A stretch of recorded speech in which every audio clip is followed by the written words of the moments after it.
Hello বন্ধুরা, তোমাদের সবাইকে আমার চ্যানেলে স্বাগত। আমার চ্যানেলের নাম হচ্ছে বং ডায়েরি। তো আজকে আমি গেছিলাম একটি আর্ট এক্সিবিশনে, যেটি হয়েছিল আমাদের সর্বাঙ্গপুরের হাই স্কুল প্রাঙ্গণে। তো এখানে অনেক ছোট ছোট বাচ্চা ছেলে মেয়েরা তাদের নিজেদের হাতের আঁকা যে ছবি সেগুলো দিয়ে তারা প্রদর্শনী করছিল। তো তোমরা সবাই একটু ভালো করে দেখে নাও, আমি সবটাই তোমাদের সামনে তুলে ধরার চেষ্টা করেছি যে তারা কত সুন্দরভাবে ছবিগুলো এঁকেছে। এবং অনেকে দেখলাম এখানে অনেক অনেক হাতের কাজও দিয়েছে, যেমন বিভিন্ন ধরনের মালা তৈরি করা বা স্টেশনারি যে সমস্ত জুয়েলারিগুলো হয় সেগুলো, উপরন্তু বিভিন্ন বীণা তৈরি করা বা আরও ক্যানভাসে যে সমস্ত ছবিগুলো আঁকা হয় সেগুলো। আমার তো এখানে গিয়ে খুব ভালো লেগেছে, খুব আনন্দ পেয়েছি আমি এখানে দেখে। ছবিগুলো এত সুন্দর হয়েছিল আর এত সুন্দর করে তারা নিখুঁত করে ছবিগুলো এঁকেছে, দেখেই অনেক ভালো লাগছে।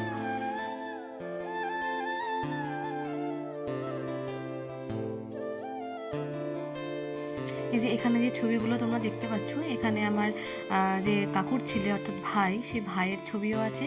আবার আমার কাছে যে সমস্ত ছেলেমেয়েরা টিউশন পড়ে ওদেরও কিছু ছবি টবি এখানে রয়েছে। সেগুলো তো নির্দিষ্ট করে আমি বলতে পারছি না যে কোনটা কার ছবি, বাট আমি চেষ্টা করেছি তোমাদেরকে সবটা তুলে ধরার। আর এই যে দেখো হাতের কাজ কত সুন্দরভাবে ফুল টুল দিয়ে বা সুন্দর করে বোতলের ওপরে যে সমস্ত তোমার ফেব্রিক কালার দিয়ে যে সমস্ত ডিজাইনগুলো করা হয় সেগুলো করেছে। এত সুন্দর সুন্দর হাতের কাজ তারা করেছে, দেখেই মনটা একদম আনন্দে ভরে যাচ্ছে। আর এই যে নিচের যে ছবিগুলো দেখতে পাচ্ছ, এগুলো সব ছোটো ছোটো বাচ্চারা এঁকেছে। আর বাদবাকি এই যে ছবিগুলো দেখা যাচ্ছে এখানে, এগুলো খুবই সুন্দরভাবে তারা এঁকেছে, খুবই সুন্দরভাবে নিজেদেরকে তুলে ধরার চেষ্টা করেছে ছবিগুলোকে।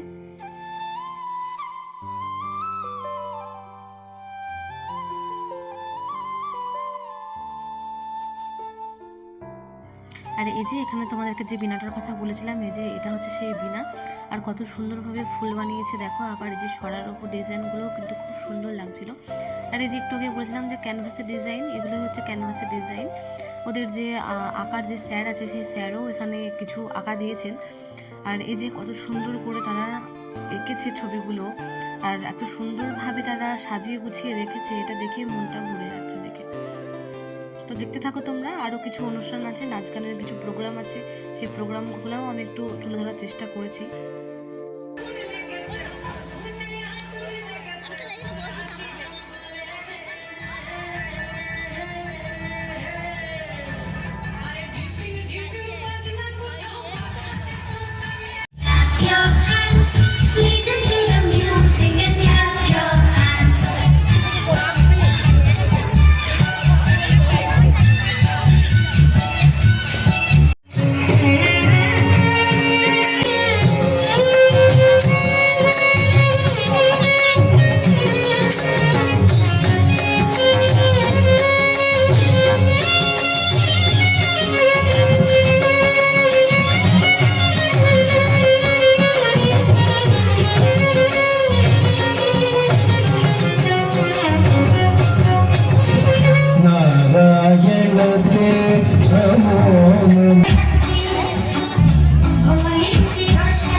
আর এই যে আমরা এতদূর অবধি প্রোগ্রামটা দেখেছিলাম, এরপরে আর আমরা বেশিক্ষণ ছিলাম না, কারণ এমনিতেই অনেক সন্ধ্যা হয়ে গেছিলো আর দিদির ছেলে প্রচণ্ড কান্না করছিল, যার জন্য আমরা আর ছিলাম না। এই প্রোগ্রামটা মানে এই নাচটা দেখে আমরা প্রোগ্রাম শেষ করেছি। তো আমার ভিডিওটা যদি ভালো লেগে থাকে তাহলে অবশ্যই আমার চ্যানেলটিকে সাবস্ক্রাইব করো এবং আমার চ্যানেলের পাশে থেকো।